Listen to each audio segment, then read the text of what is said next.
Mga kaisla, may bago na namang prutas akong natuklasan na napakasarap. Ayan o. Wow. Ito yung bulaklak niya, violet.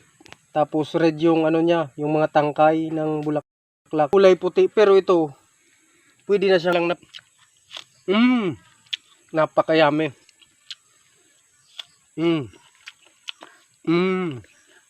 Mukbang natin. Ang sarap nito. Wow.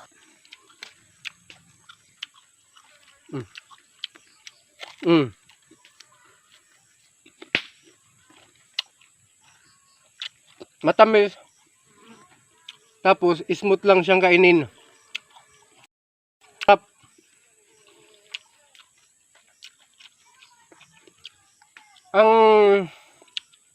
Ewan ko kung anong tawag nito sa inyo.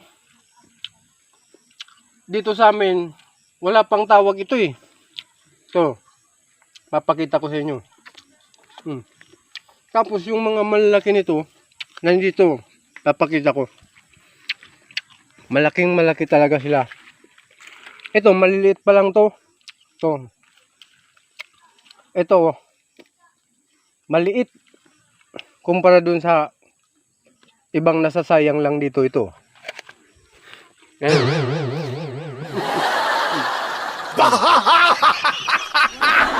Ang dami. Ganun pa oh.